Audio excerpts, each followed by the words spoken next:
Okay, hello, welcome back. I'm just gonna sit here and do a fun little video of Spider-Man. And I'm gonna be talking about the upcoming Spider-Man movie, Far From Home.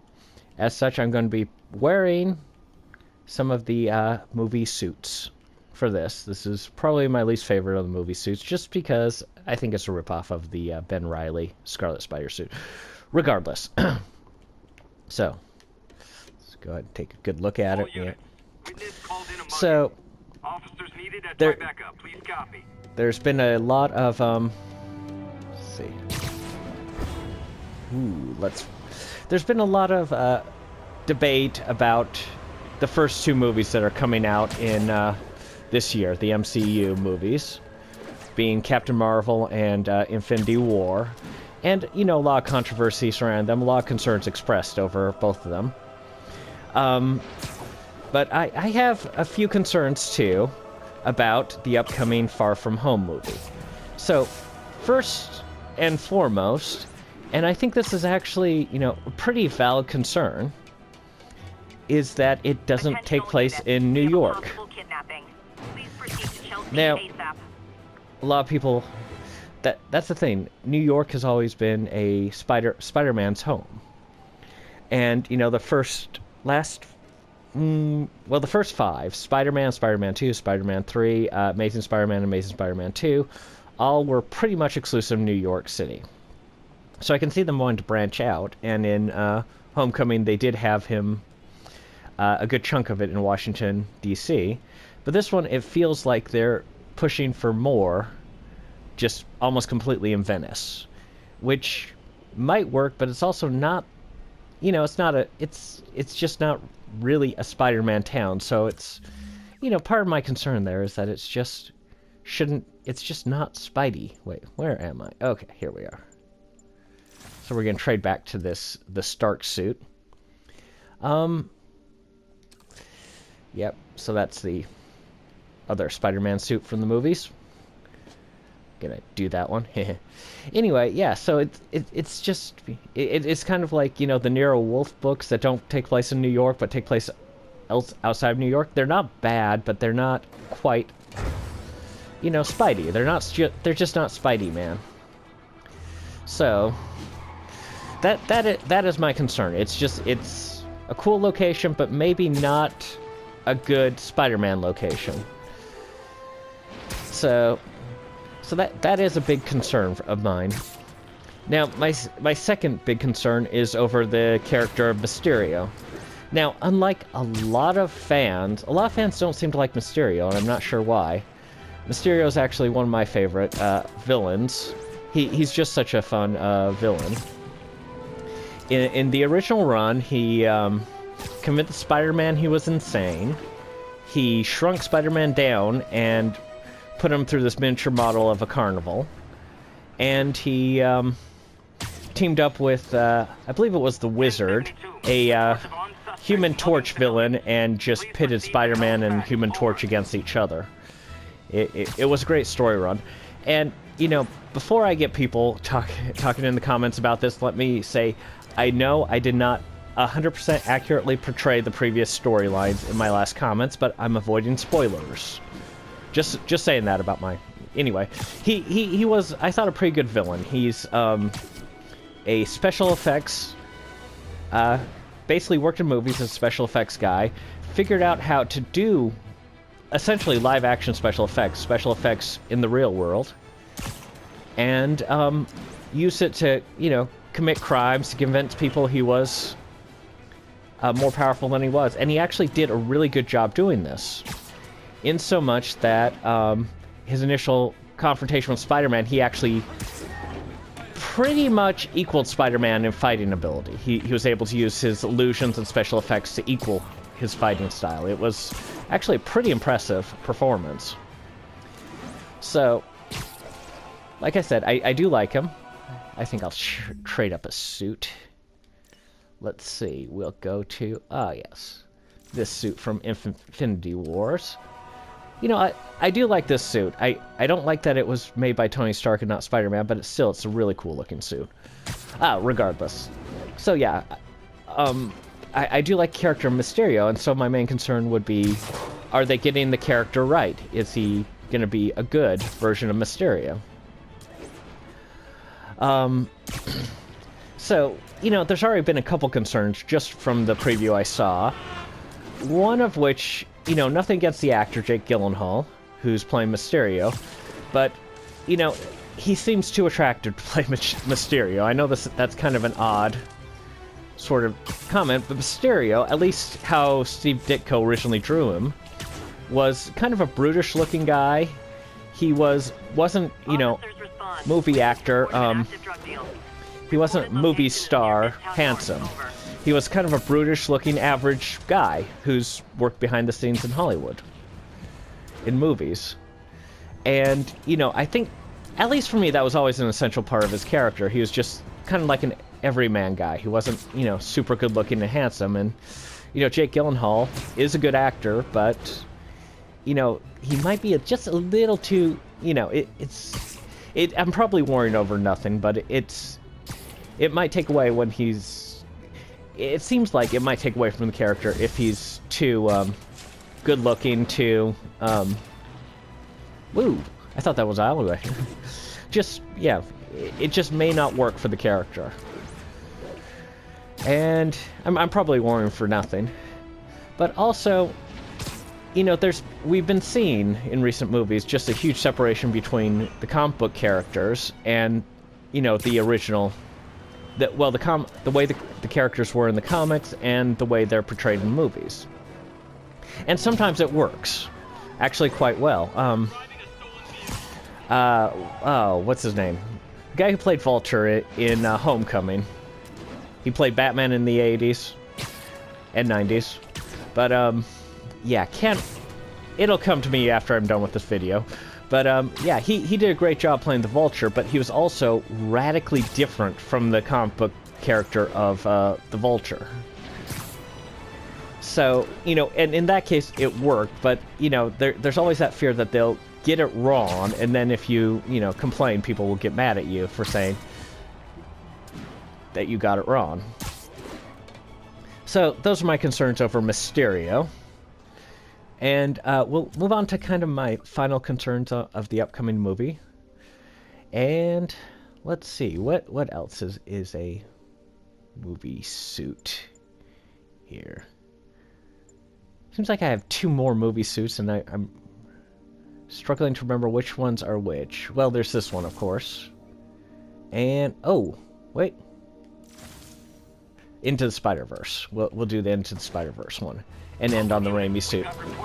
So, part of my concern for my final concern of this is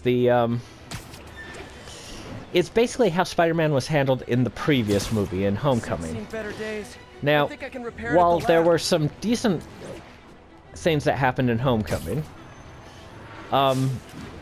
Spider-Man seemed off in Homecoming to me, and there were several things that happened in Homecoming that just didn't quite work. And let me enumerate them. So, first off, it's become kind of a cliche in comic books now that if you have a white superhero, all their friends are non-white. And, you know, it's in the comic books, not so much in the movies. But the Spider-Man Homecoming was the first movie to kind of play up to that cliche. Which, you know, it's not a bad thing. It did kind of work. I didn't mind that. However, a couple specific character changes bothered me. 2 in particular really bothered me. First off, Mary Jane wasn't technically in it. They actually created a new girlfriend for Spider-Man in Michelle, which I actually don't mind. Creating a new female love interest for the movie, that's fine. That's a new interesting direction to take it. That works. What bothered me was that they had her, you know, and I kind of saw this coming, I'll be honest, but they had her coming in as saying, you know, oh, just call me MJ. So that bothers me on 2 levels. One, it's not the same character. And I think that is an important distinction. You know, she's actually the polar opposite of Mary Jane, not just in physical appearance. Mary Jane was, you know, a white, red-headed girl, in the comics. But, you know, in the movie, her personality is pretty much the polar opposite of Mary Jane. Mary Jane was vivacious, outgoing, always talking, chatting with everyone, friendly with everyone. You know, in this one, Michelle's more of an introvert, and so on. Nothing wrong with her character. It's just, you know, but then having her be that version of MJ it feels off. Felt off to me. It still feels off to me. And the second major change, which I think was just a massive mistake, was the change to Flash Thompson. Now, Flash Thompson is in the comics, is a big blonde-haired guy. He's pretty much, you know, Aryan ideal type guy. He was, you know, he could easily have been, you know, a Nazi in a movie. That's, you know, how he looked. Not that he was ever a Nazi. You know, I want to make that clear. He just, you know, could have looked like one in the movies. Very big. And he bullied Peter Parker.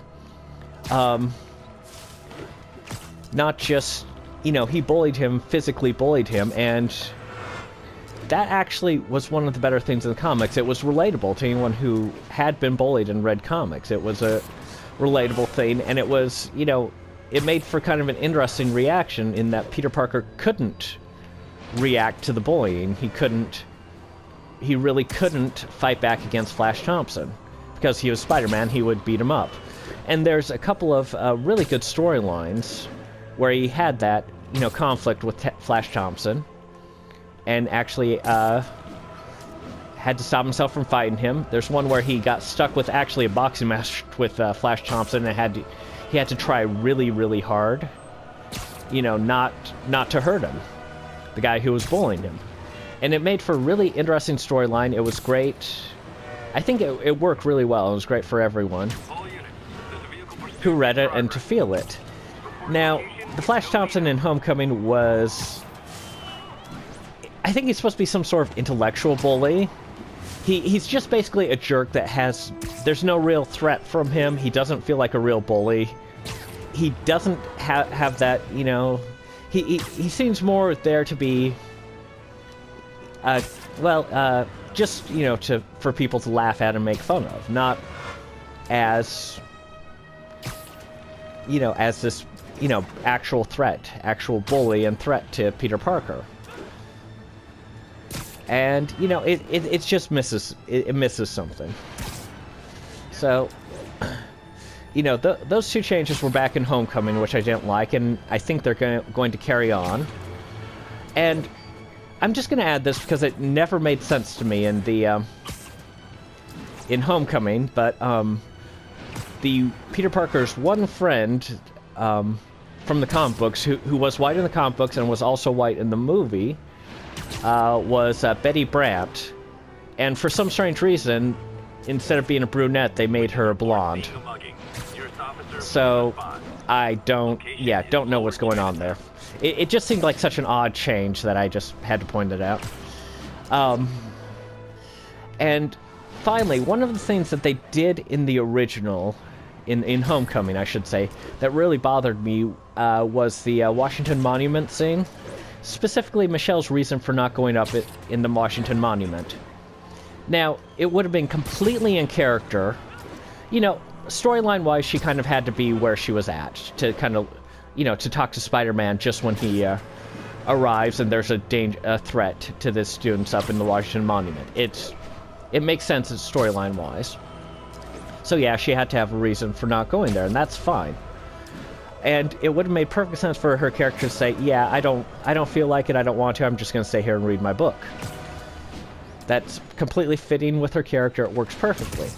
Instead, she made the comment that she wasn't going to go up in the Washington Monument because it was built by slaves.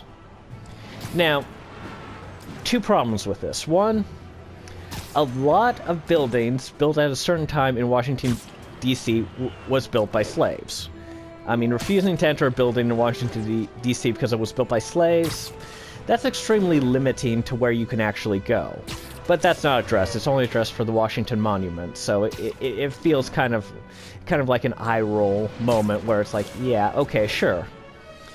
And the second problem, and this is an even bigger problem for me, was that while construction, part of the construction of the Washington Monument took place when slaves were used to build buildings in Washington, D.C., the Washington Monument is one of the few buildings of the time where there's actually no record of slaves building the Washington Monument. It's, you know, it could have happened and we just don't have the records, but we actually have no proof that slaves built it. So it feels like a forced moment. You know, it's historically inaccurate, which always bothers me. You know, it's more accurate to say slaves may have built it, we don't know. I would have been fine with that, but saying absolutely 100% slaves built this, you know, it's you know, I like historical accuracy. I don't like, you know, revisionism for whatever reason. So that really bothered me, and I'm really concerned about the upcoming movie will have moments where people like that again, where, you know, they will make inaccurate statements, maybe historically inaccurate statements, for whatever reason, because it's for questions of political correctness, for reasons like that. So wait, let's. Ooh, how about right here? Is that? Yeah, that's a good view of the city. We'll end it right there. So those are several of my concerns about the upcoming Spider-Man movie. And, you know, I'm actually enjoying the MCU movies, so I'm hoping I'm wrong about those concerns. I'm hoping all the concerns about Infinity War and Captain Marvel are also wrong. Because, you know, I do want to see both of them. I want the movies to just continue to be awesome. So anyway, that's my quick take on it. Let's get a good look at Spidey here. This is the arguably one of the best suits from the movies, the Sam Raimi suit. I thought it looked good. Anyway, that's all. Like and subscribe. I will see you in the next video. Bye.